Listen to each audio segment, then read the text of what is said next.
What the? I need to get the batteries out. Shh! Nobody's taking my batteries.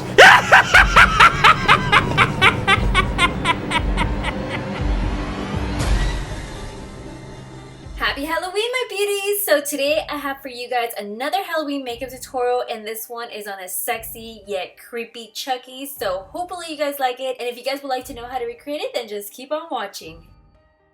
We're gonna go ahead and start off with the face by using this L'Oreal Miracle Blur Primer just to smooth out our face. So we're gonna be applying this all over our entire face. And then for our foundation, I'm going to be using the L'Oreal Infallible Pro Glow, and I'm using the shade 207, and I'm just buffing this onto my face with the 3D HD Kabuki from Sigma. So just go ahead and blend this all out.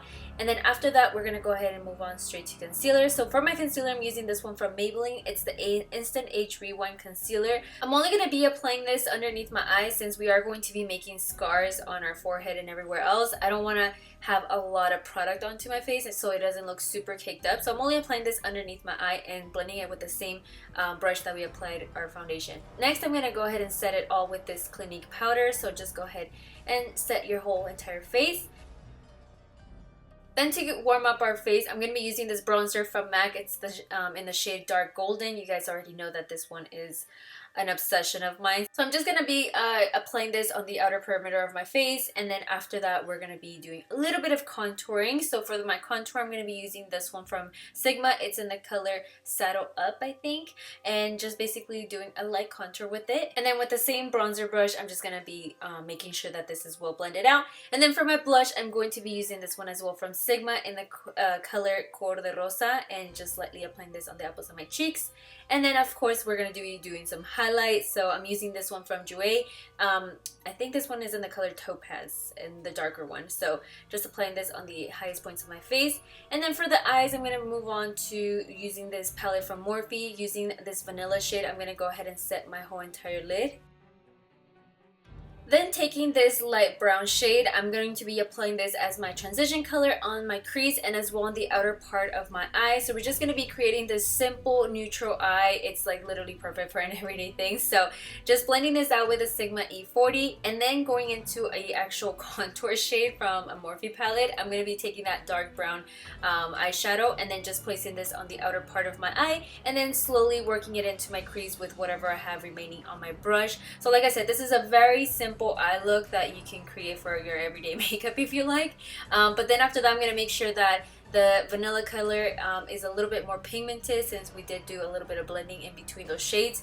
I want to make sure that it stays a little bit more pigmented, so just reapplying that. And then after that, I'm going to do a wing liner using my Sigma Wicked Gel Liner, and then with this Tarte brush. So just go ahead and do a classic wing liner, and then after that you can go ahead and coat your lashes with a little bit of mascara. Next, you want to take that dark brown eyeshadow and apply this on your lower lash line, and then also add a little bit of mascara to your bottom lashes. And then for my lashes, I'm using these from House of Lashes in the style Iconic. I just felt like they were perfect since this is kind of like my go-to eye. But then for my lips, I'm using this one from Jeffree Star. It's a liquid lipstick in the color Unicorn's Blood. I just felt like it was perfect, like this really rich red. So then after that, we're going to start making the scars. So you want to add your wig by now. That way you know exactly where your scars will be placed. And I did the mistake of rounding them out. Do not do that. Scars like that are not supposed to be rounded out. So make them as straight as possible. I do go back in there and fix my scars, but for right now it is what it is.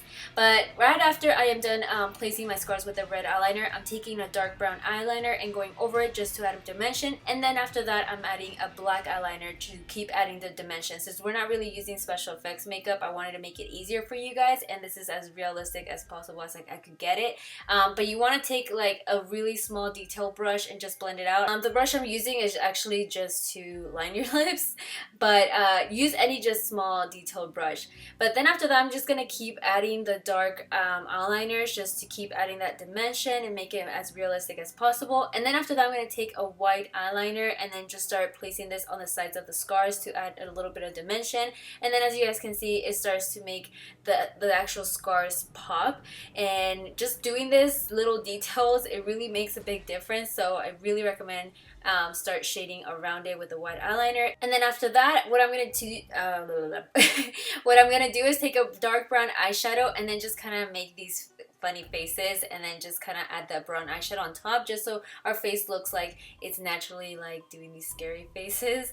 And then after that, I'm gonna go back to the scars and then just add the staples with a gray eyeliner. If the eyeliner is a little bit shimmery, it's even better. That way it makes them look realistic, as if it really was a staple. And then after you're done placing your staples, now you want to do the stitches. So just taking the black eyeliner that you did your wing liner with, just go ahead and add those stitches randomly wherever. It doesn't really matter. You don't have to be perfect with this, because honestly Chucky just had them randomly. But after you're done with that, you're pretty much done with this look. So I really hope you guys liked it, and if you did, don't forget to give me a huge thumbs up. It really helps. And as well, if you guys recreate the looks, don't forget to send me your pictures. I would love to see your pictures. But with that, my loves, thank you guys so much for watching. I love you guys, and I'll see you guys all in the next video. Bye. Mwah.